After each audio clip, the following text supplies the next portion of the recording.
Able to log in. Let's give it a second. So, as I mentioned, I'm trying to be more consistent and have the lives every Thursday, or sometimes I may skip a Thursday. But this is a follow up basically to the Q Chat podcast. I do bring on past guests, I'll bring on current guests who may have an episode coming up in a week or so. But this is just the companion piece to the podcast, as I also refer to it as well. This is an opportunity for me to do the shameless plug, where I try to get people to either go back and listen to some episodes or to hype you up for episodes that are upcoming. So this particular guest today, she is the current guest for this week's current podcast. I have been dropping double episodes, and I will tell you, dropping double podcast episodes is tiring as F. It really helped. It grew the listenership through the roof, actually. So it was a good thing. Last week, I actually released 3 episodes. So that's for my regular listeners. You should know that. I released 2 brand new episodes. I always release episodes every Tuesday. They're released Tuesday at midnight. So I released 2 episodes these past few weeks because, as I mentioned, I tell people a lot, I actually pre-tape my episodes. So God is good. I had recorded so many episodes. I had a bunch of episodes sitting there, and I'm like, I really need to release them. So I'm like, I'm just going to start dropping some double episodes. Like I said, it's a ton of work releasing double episodes because people who are familiar with podcasting, I have some podcasters in the live right now. As you know, we have to edit those podcasts. So editing double podcast episodes to release was a lot. But it really did shoot up the listenership. Courtney and I, she's my regular podcast partner in crime. Courtney and I did our separate On The Go series. So we did one this past Friday, after the death of Ruth Bader Ginsburg. Like, we tend to do our podcast On The Go series when something major happens. So I released 3 episodes this past week. And this week, Stephanie had a week. Like I said, I was pretty exhausted releasing double episodes, which I really could have. But, Stephanie's really funny. She's a heavyweight. Like I said, she has a good resume as far as things that she's appeared on, which I can't wait to add her in. She's in right now. Actually, I can't wait to add her in the live. I'm trying to give people a few more minutes to join in. But this week's episode is featuring Stephanie. Like I said, it was really funny. As people know that listens to the episodes, I like to mix things up. Sometimes we talk about serious things, but I do like to mix things up. And that was an amazing experience when Stephanie messaged me. I was like, oh my God. So she's really sweet, and the episode is really funny. And she did, as I mentioned in the episode, she did a parody of WAP, which was Wise Ass Pussy. It was pretty hilarious. I did the clip of it in my story. I'm actually going to post the whole video after this live so you guys could catch it, and you guys definitely need to follow her. I am about to bring her in a second. Before I bring her in, I want to give you guys her background, which of course she's going to fill you guys in. So Stephanie is a very funny actress and comedian and a model. She was also featured on Bad Girls Club season 16. So that's going to be really fun. I definitely want her to fill you guys in. But like I said, she's really funny. And in the podcast episode, if anyone had a chance to listen to this week's episode, we touched on female comedians, obviously, because, people that are familiar with the comedy world, it really is a male-dominated world, unfortunately. So we talked about that. She had some advice for upcoming comedians. So I'm really excited to bring her in. So I'm actually about to bring her in right now, guys. So if you guys have any questions too, please put them in the bottom so we can ask Stephanie some questions. And I'm this funny lady right now. So guys, get ready. Hey. Hi. Hey. So I can see. Okay, there you go. Okay. So, How are you doing today? Good. How are you? Doing good. Thank you so much for joining us. I was giving everybody the intro, just giving everyone your background. But once again, it's nothing like getting a background from the horse's mouth. So tell everyone, your background, just, you're starting the comedy world, being on background stuff. Give everyone your quick bio right quick. I'm Stephanie Tejada. You might know me from Bad Girls Club season 16. I was the one who laughed like a dolphin. You might have seen me in magazines, some music videos. Maybe you've been to a club I've go-go danced at. Maybe shop my store, the Queen's Closet Shop. Maybe you've seen a skit. I do a lot of stuff. You might have seen me in the background of a TV show you've watched. Maybe you see me at a stand-up show. But I do a lot. Wear a lot of hats. Queen's Closet Shop. Right, right. So let's start with, and I want to kind of do like basically pretty much like the episode two, like we talked about your background and everything. So take me back to little Stephanie. So just give me the history on little Stephanie, when little Stephanie realized she was funny. When little Stephanie got people just to notice that she really could make them laugh. So just give us the background to little Stephanie's upbringing.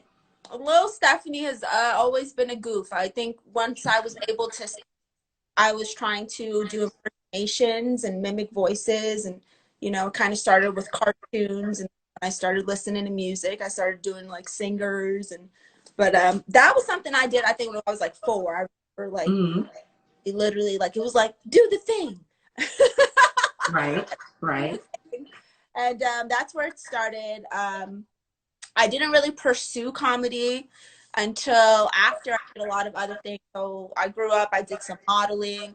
I've done correspondence for TV shows in Manhattan called Signature Hits. I go danced for like 7 years of my life. I was paid to party, which was crazy. And it was a good time because I was in my 20s. So it was like the perfect age for all that. And then I was scouted for season 6 of the Bad Girls Club. Social disruption. Ooh. And they found me on Instagram because of my crazy videos. And then after the Bad Girls Club, I went to California and I had an epiphany, if you will. That's the name of the weed I was smoking. I'm just kidding. I had an epiphany though, and I was like, I think I need to try stand-up comedy. Okay. It just spiraled out of control after that. Okay. So take us to the Bad Girls Club first before we kind of dive into, just because obviously being a stand-up comedian, you got to have some serious confidence to get on that stage. But before we get to that, bring us to your experience on the Bad Girls Club. So what did you think at first? I know you said you were recruited off of IG. What did you think at first when they contacted you? Were you immediately like, yeah, I want to be on the show? Or did you take a moment to be like, do I really want to do it? Like, what was your immediate thought process first? Immediately, I thought, do you have the right number? Like, what is it? How did y'all find me? And then, I had auditioned before. I got a call back on Skype with them. And I remember they were like, come go dance for us. We want to see you go dance. Because that's what I was doing for a job at the time. And I was like, let me change. And then when I came back, the storm, because I lived in freaking Florida at the time, had blown out power, and I like lost them, and I never heard from them. So I didn't think like they were gonna call me later for another season. But I was really like, are you sure? Like, how did you? I was questioning them. I was like, are you positive? Like, I auditioned a while ago, and then it happened. It was great. Amazing. Wow. So what was your experience like being on the show? And what was like, were you nervous when you first started? Did you like have any expectations of what they were going to think of you? Like, were you nervous? Like, how did you feel being on there? And was that your first experience on television? That was my first experience like on reality TV, and like with like cameras following me, like officially. I've done like background stuff. I was on Tyra Banks' talk show. Part in there, but this was like my first like it's your time. Yeah. And going in there as a fan of the show, I know how crazy it is. Especially, I was the first new girl, so like episode 2, I think, because they had kicked out the other girl, and I was like, they don't like me. They're gonna try to throw my shit in the pool. And I remember like I wanted to be comfortable. I didn't want to be like cute because I was like, I'm gonna be ready to fight, like just in case. And then they told me that I was gonna be doing an improv class, and like we were gonna prank them. So that was different because I don't think that's ever been done. I don't think anybody has ever come in the house like, I'm a teacher, you're learning stuff for me, and then boom, surprise, bitch, I'm your like that. I don't think that was cool. And it was just cool that they catered to my comedy. From the first day I was there, from my roast, down to letting me do skits in the house. Like it was so. Okay, cool. And is it true that like once you're on shows like that, you kind of forget the cameras are there? Is that any truth to that? No, because they are right. I don't know how they say you forget. I mean, you start to get more comfortable for sure, but like literally, I woke up and I had my scarf on because I had a good weave that was thick and luscious. I got a wrap. Uh, and I had my bonnet on and my scarf, and I just remember waking up and like she was here. She was here. Mm-hmm. While I'm dead asleep, like drool, Baba's coming out, and she's just right here. And I'm like, why do we need this? Why do we need this? What is this Wow. about? But And there's some people in the comments. Someone sweetly said, Steph, I love you. So make sure you talk to the people. hey y'all, hey, join in, So, get weird with us. right. So, with the opportunity to be on the Bad Girls Club, so you said that you were more, so is it true, like you said, you were more inspired to do the stand up after being on the show? Yeah, it's almost like Bad Girls Club had to happen for me to realize that I needed to pursue comedy as a Mm, career. Because it's one thing to just be like, okay, I'm a model by day and I do this at the store, and then I make like videos at home for, right. and it's one thing to just do it and then to really do it and trying to monetize your joke, get into a different level where like you're writing and it's completely different. So I felt like the Bad Girls Club, because of the introduction that they had with the improv class, because of the roast that they set up, kind of pushed me in that direction. And it kind of came together like a Fibonacci frequency or something. Right. Right. That's amazing. So did it open a lot of doors for you? Like, did it make it slightly easier to dive into the world of comedy? Yeah, I think I think it was hilarious because like I had to do like, I mean, I know comedians like, oh, you got to hit all the open mics. I think I did like 2 open mics before I was like getting like booked as like a real act, because there's a difference. People go to open mics just to test out material. Usually it's a raffle, and if you even get to perform. So most comedians start like that, and they do that for a long time. I had to do that a handful of times before, Mm-hmm.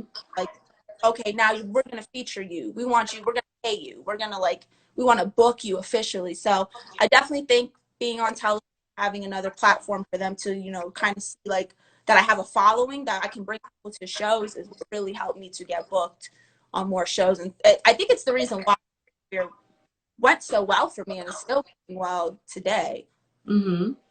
That's great. So take me to just your experiences on getting on stage. I know we discussed in the podcast, that unfortunately the comedy world, it seems like it really is male dominated. So just take me to just how do you build your confidence, number one, diving into this male dominated field? Obviously there's tons of funny women, but it just seems like, male comedians, they just get more accolades. I've even heard some male comedians admit that. So just take me into just joining that world. Like, what are the obstacles that you find that you had to face that we know, like male counterparts, they don't really have to deal with that. So just take me into like, what's the difference as far as what you have to face being a comedian?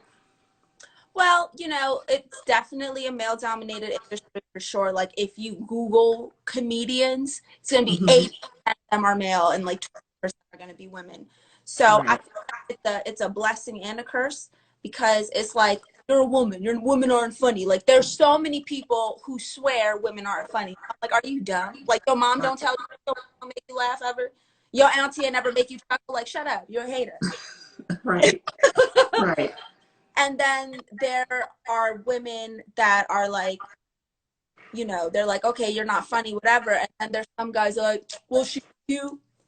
She cute. Maybe, whatever, the least cute. Maybe she'll want to. And then like, no, but I'm funny. So now you respect me and you'll continue to book me. So Right. it's kind of like, using the P power, man. You got to balance it. Mm-hmm. Right. Oh yeah, definitely. I don't blame you for sure. Definitely. So what is like to just take me like did you have to build some additional confidence to get on that stage? It's like I said, I mean, I was telling you, I think it was part of the recording. I was telling you when I saw Chris Rock like 2, 3 years ago, and this one comedian, which I said I'm not gonna really say his name, they booed him off the stage. Okay, and this man has been on television and everything, but he was like one of the openers for Chris Rock in New Orleans. I feel, hey, we may be slightly tougher, but he came on the stage and people just wasn't feeling him. And they politely booed him off the stage. And Jeff Ross was like the MC, and even he got back on the stage like, damn, like y'all just really sent him home, So what level of confidence do you feel like you have to build to just get on that stage, Because I mean, people are ruthless sometimes in those audiences. I've witnessed it. Yeah, no, they're definitely ruthless. They don't care who you are. You could Kanye West want to try stand up. We're gonna be like, oh shit, you better say some shit, Kanye. Like we don't care. We don't care. Right. It definitely takes a level of confidence. I think it's just you have to have fun. You have to go in there, don't expect nothing. Just really put your heart into your material. Think of like where you were going when you wrote this or thought this, and just give it your all. Right. If it'll work, and if it don't, you learn from it. If it's the awkward silence or somebody boos you, maybe we need to tweak this joke or not use it. You know what I'm saying? Right. So you have to just do it. It's one of those things like you just got to go for it. And if you go for it, you have to go all the way. You cannot stand up comedy. Literally all eyes on you in silence. People are looking at you like this. Right. Just waiting for you to make a laugh. And like, it's pressure. It's pressure. Got to bring it on. Have you ever had an experience where you had a crowd that was just like, they weren't rude, but they were just dead? Like they just like, can you guys wake up? Have you ever had that experience? Dead crowds are the worst. Most of dead crowds, though, usually come from like a show that isn't really at a show venue. Like anytime I've dealt with a dead crowd, it's never been at the Improv. It's never been at a real concert. It's always been like when they do shows at restaurants or little bar shows where it's like stuff is distracting you. So I guess it depends on the venue and the environment. That's the worst though. My like entrance is like a hype man. Like I come in and I tell everybody out the microphone, I'm like, make some noise. Damn, you stay drunk. And like I turn them up. Like I don't care if we're popping or if we're dead. I'm gonna make you feed my energy. Right. I saw Martin one time. Martin Lawrence was saying that one way that he figured out how to connect with audiences is like he'll talk to them first. Like he said, like I forgot who he said gave him that advice, but when he first started, like he'll connect with them, like, hey, you looking good, like get them to like you. Because he's like, if you just go out there and not even acknowledge the audience, it causes some problems. Like, do you ever interact with the audience during some of your sets? Yeah, definitely. With my intro in general, I'm like, how y'all feeling? I'm doing the whole microphone running through the crowd. If somebody doesn't say I'm turned or whatever, I'll be like, what's wrong with you? And I'll like point them out. I'm like, what? Pay your bill on time? Like your phone off? What's wrong? No, you just pick on them a little bit. They like they like to be picked on. They don't like to be roasted. Not everybody wants to be fully roasted.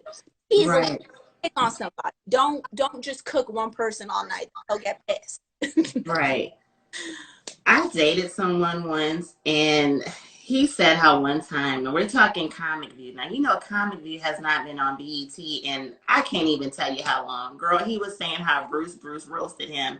And I swear I think he needed therapy over it, because I was like, how long ago was that? Like, he never let it die. Well, Bruce roasted me one time. I was like, oh, Lord, like, I hope we never run into Bruce because like, he never got over it. So, yeah, I think roasting people sometimes is not effective because some people don't get over it. And, yeah, that was shade if, this ex-boyfriend ever, looks at my stuff and be like, wow, she really just said that about me. But it's true. But anyway, so we did talk about, like, in the podcast, some of your influences. So, once again, I'm going to keep shading how this is a male-dominated field, even though, like, there's so many funny female comedians. So just break down, like, some of your influences. Like, who are just some of your just go-to people? Even though I know, like, some of your go-to people were males, because we discussed that. But, just name some of your go-to people who you really admire, who, like I said, you just know are just surefire people that are really funny, that have inspired you. So who are some of those people? I know that I get into comedy, but Lil Ball definitely impacted me in, like, a way that it made me who I am, I think. Mm-hmm. I Mm-hmm. think just her craziness, how outgoing she is, how she had an agent and her husband, and he didn't even know it. She went on every audition, every show that he was producing, and that's it. She never went for something outside of him, but she was a go crazy and her Right. character. And I love Lucille Ball. As far as stand-up comedy, there's not too many. Tiffany Haddish, I know, is one of the people that are kind of known in here. She's not the Yeah. funny one to me. She's funny, but I don't know. Right. I love Samore. I think Samore is hilarious. Oh Monique, yeah. the queens of comedy. That's kind of where the new queen of comedy came from, and like Mm-hmm. the new generation of them. That's their kind Right. of, that, when I think of female comedians, that's who I think Mm-hmm. Yes is hilarious. I think she's gonna blow Mm-hmm. up very soon. Oh yeah.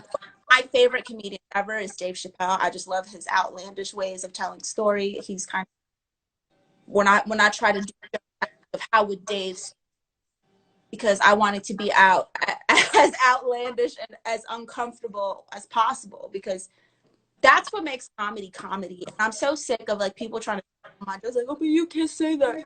This is still happening. And oh, Right. I don't care because we gotta talk about it. We gotta talk about it. Right. Back then nobody was caring. Nobody cared about fucking jokes back then. Do you remember the honeymooners? Mm-hmm. Mm-hmm. Pow, right in the kisser. And like that was like his catchphrase. Like there was t-shirts about beating his wife's ass, and like people hilarious. Right. But Right. say something about transgender bathrooms. You know what I mean? Like it don't make sense. Right. You brought up a good point because Ralph sure said that was the punchline every single episode, right in the Yeah. kissing. It's like, okay, And then you watch it now, it's kind of cringy. to the moon, like you beat her ass so bad she flew to the moon. Right. You're right, because if you watch now, it is extremely cringy. So, yeah. And, I'm glad you mentioned Lucille Ball. I know you mentioned her on the I think people really realize the magnitude of everything she did.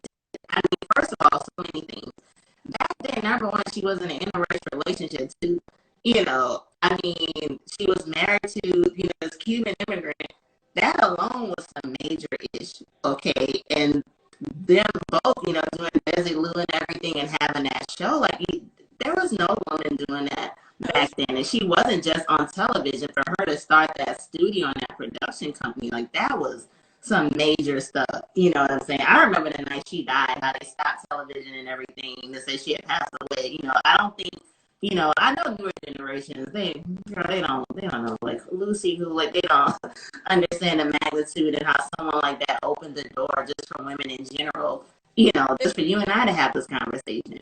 Yeah, if y'all don't know who Lucille Ball is, I love Lucy on Hulu, and you need to watch it because she paved the way for comedy in general. It was one of the first sketch comedies. Oh yeah, like ever. Definitely. Yeah, she was hilarious. Live and Living Color, all those shows, but this was one of the first type of shows like that, and I think it's right. I loved it. Just she just was so. I don't know. She just was so monumental. I remember when I was a kid, because I used to watch a lot of old movies. I remember she had that movie, I think, called The Long, Long Trailer. I used to just enjoy watching her in general. And then she was beautiful too. She just really paved the way. And, it's just funny when current people, they don't tend to give props to the legends. And it's like, it's important. You have to acknowledge the people that opened the door, because you wouldn't be here if it wasn't for them.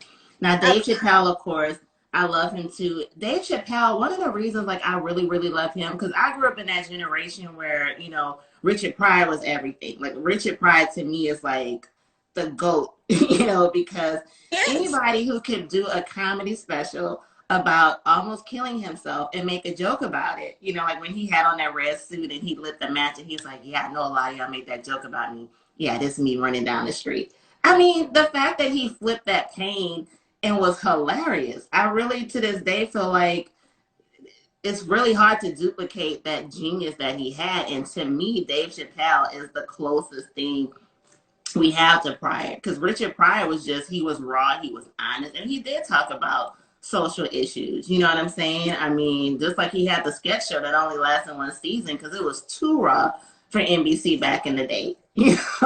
So he definitely obviously paved the way, but I definitely feel like Dave Chappelle is like the closest we have to him, because I just feel like he's so open and honest, but he's hilarious. You Yeah. know, that's the thing I love about him. Like, you know, and he stands up for something. That he goes there. He's not afraid to go there. He's not afraid to like be real about some real shit. And like, Right. people just can't handle it. And it's like, but if you hear about it on the news, so why can't we make light of it? Why does it have to always be serious and hard for people to understand and bear? If you make jokes about it, it makes it easier. It helps Right. through it to understand it. And Right. Because he pushes that envelope. He's funny, but it's that perfect social commentary, you know, that we need. And that's what I love about his perspective, you know, just that open honesty. I really do love him. I like George Lopez too, actually. He pushes a lot of envelopes too, but I love it because there's a lot of things that he said that I've heard people be like, oh, well, he should have never said that. And I'm like, what's so wrong about it? Like it's like he never offends me ever. I mean, he keeps it real. And I personally love comedians that also show like, hey, I'm a person. I don't like a lot of the ish that's going on. Let me talk about it.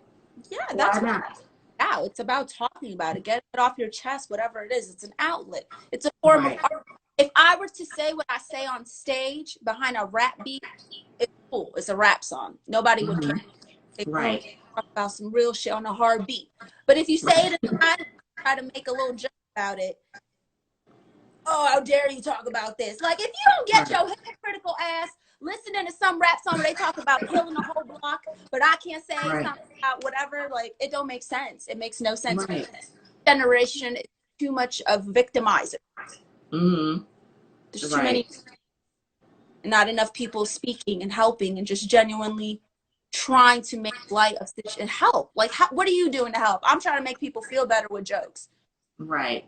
What are Do you doing? you feel that, because I feel like we live in the era now where people like to just, like you said, we have the social police. Oh, well, you shouldn't have said that, and oh, that's offensive. Even though I feel like that's the whole purpose of comedy. Like some old comedians, the new people probably couldn't be able to handle them. They would probably be like, oh my God, I can't believe it. That's the whole purpose of it. Back in the day, it'd be like, okay, I can watch Pryor, I can watch Red Fox, I can listen to Eddie Murphy make jokes about certain things, and I'm not going to sit there and get upset about it afterwards. Do you find like the new world of, you know, the social rules makes it harder to be like a transparent comic, or it's just like, screw it, I'm just going to do what I got to do? It makes it a lot harder, but you have to make the choice to be genuine and try that what comedy is supposed to. Like, I'm one of those people who I'm not trying to change, not trying to make comedy what people want it to be because they can't take it.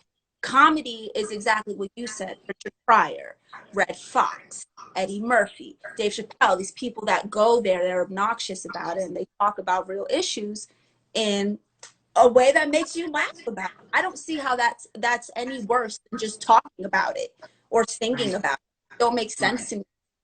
I'm just one of those people who's going to just keep the old school comedy going because that's what made me want to do comedy, down to even when I was that little girl doing impressions. It wasn't, you know what I mean? I was I was trying to impersonate the pastor from Coming to America. Like it was it's Right. real shit. So I Right. there are definitely comics though, and you can see it. And what sucks about it is it affects your delivery. Because I just did a show recently. It was an outdoor show. Everybody had to wear masks and stuff.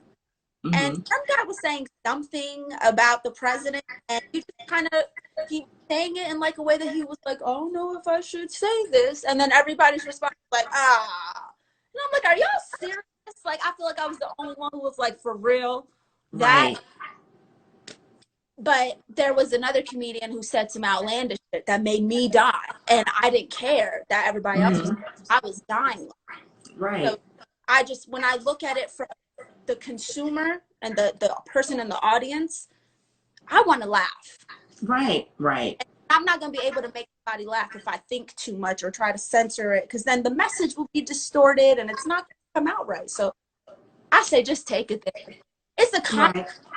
to realize when you say I'm joking, like you don't ever pick on a friend, be like, bitch, you've been a little too thick. I just kidding. Like you gotta, it's a joke. And if it's a joke, that's what it is. It's not intended to be taken as anything but a joke. Right. And And if you someone, jokes, don't come to a show. Correct. And someone brought up two good points. So Shad versus everybody, he mentioned how, like, back in the day, it was okay to push the envelope. That was the whole purpose. And someone else brought up George Carlin.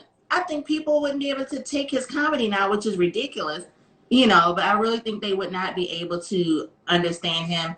And I feel like now we're kind of going backwards in a sense, just like with Lenny Bruce, right?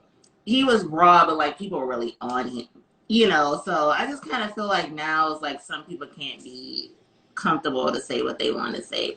So someone just asked, Space Head Life said, what do you guys think of Steve Harvey stealing from Mark Curry? I did hear about that there was like it was a routine that Mark Curry did about his Halloween costume, right? Basically saying like, my mom or whatever made me dress like something. And Steve did a variation of that. So Mark Curry was like, oh, well, Steve stole it. So he also mentioned too, what do you think of Carlos Mencia stealing material from George Lopez? I heard that too, that supposedly they say he steals a lot of material. Have you ever come into that where you felt like someone stole your material, or you had to kind of be concerned about, okay, let me double check and fact check this joke so no one accuses me of stealing anything? Have you ever dealt with that? It's weird. I haven't had somebody like, well, I've had people like not exactly steal jokes, but they definitely like copy a video that I did and like do it like themselves with the same that type of video. But with stand up, I haven't had somebody like steal my jokes, but I've had situations, and sometimes I think it's just how kids think. I think we all think differently. We're very different, I think, in how our brain processes regular shit. Like, it's crazy. Right, right. Sometimes I'll be like watching a show or a performance, and somebody will say something that I was thinking, and it was a concept that I was working on, and I'm like, yeah, that's crazy. So sometimes it's one of those things, but I know factually that like there are people who come in and maybe like having writers stay in the show and they steal jokes. Mm-hmm. And that's why I don't like people to write for me. I've had so many people be like, we should get together and write. I'm like, I don't know where your joke came from. I don't want nothing from me because I don't know where it came from. My friend, the girl I know, Precious, who does comedy, Nick Cannon, has the same exact bit as hers. He just made the male version, but it's like T. And what I think it does is his writers, because I'm not going to hate on Nick Cannon. I'm not going to say it's not funny, but he probably writers. Mm-hmm. His writers was at one of her shows. And that's how this is happening. I don't think anybody's ever stupid enough to blatantly steal a joke. Shut up, Eric. Shout out to Eric Rivera. You got to book me on your show, sir. Over here joking. And I've heard that a lot about just people accusing people of stealing. I just was watching actually Gary Owen. I forgot whose podcast he was on, because he also has a podcast too. So I don't remember if it was his podcast he said it or somebody else's. But he was like, there's a show on Showtime that actually stole a bit of his, and he called them like, hey, y'all know y'all took my routine, right? And I know for a fact one of those writers heard my stuff, and they wouldn't own up to it exactly, but they didn't quite deny that they stole his bit. And he was like, y'all could at least gave me some credit, some props or whatever. Can I get a writer's credit then? You know what I'm saying? Right. That's pretty terrible.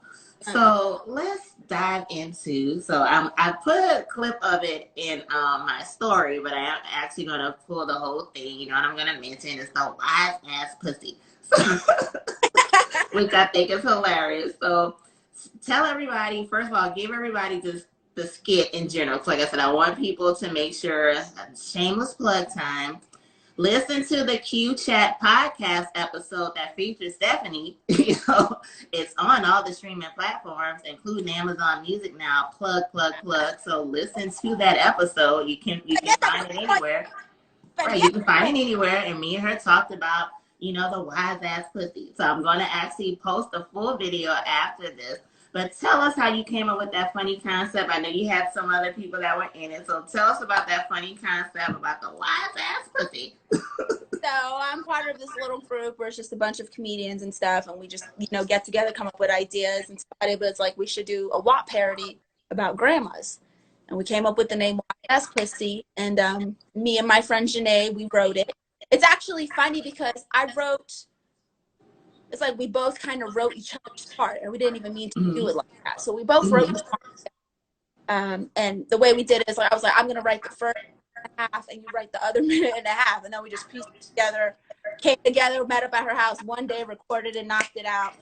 That following weekend, it was right here at the green screen, my little home studio, and we recorded it. And it's basically a take on grandmas and what they think about this WAP. Like, you know, it's old school grandma. Like your grandmother's gonna hear the song like, "That's right, no shoes up in my house." Like, it's for the grandmas, for the old ladies. Wisdom. Right. Very funny. So I know, like you said, you do like to do characters. So who are some of your favorite characters that you like to do? People love Rachetta, so I've grown to absolutely love Rachetta. She's inspired by like your host. She, you know, she the one who The got Hogos. Yeah, she got the connection. She got the old man with the yachts and who got the phone bills, but she don't put out. She's actually and she's just a character who's like raw, outlandish. And then shout out to my friend Jack Sparrow. She has the character named Angie, and then together we have a talk show on our OnlyFans called A Sociopath and a Psychopath, and it is the most ridiculous. Like, we want to pitch it to like Adult Swim. It's so crazy. It's so. And we have a weekly talk show on there, and it's for Chet and Angie. That's one of my favorite ones. Recently, I brought back an old character. His name is David Blaine. He's a parody fan. He's like a fan of David Blaine. He's a parody magician of David Blaine. He looks like, you know, he has the same look with the black all his magic is trash. He can't do magic. He literally tricks you. Like, there is no magic. He's horrible at it. You know, you pay him in like bottles of liquor. Like, just not your typical magician. And yeah, besides that, I mean, I have my Connie the crackhead. She's inspired by that crazy uncle I think most families have. Yes, our cousin that you know, make sure you don't leave the purse around. What inspires you to come up with these characters, though? Just people I've met, people I've worked with, I've been around, their personalities, plus how I think it just comes up with this madness. I'll take something that maybe I've heard at work and like exaggerate the situation by like 50%. You know what I mean? So tell people, of course, where I know you have the OnlyFans. So break down your OnlyFans, you know, like break down for the kids, you know, how they can follow you on the OnlyFans and the exclusive content that you have on there. So I know it's a lot of adult people doing nudes and porn and adult content stuff. There's nothing like that on mine. It's classy, a little assy, but it's no porn. I do weekly stand-up comedy shows. I have weekly exclusive series like A Sociopath and a Psychopath on there. And I have a character named Rita Claire. She's new. I just started doing this for OnlyFans, but she'll take like a ratchet rap song, like something real vulgar and ratchet, like Trina and Trick Daddy Nan. That's the last one I did, and she'll do it like a 50 type of cover though.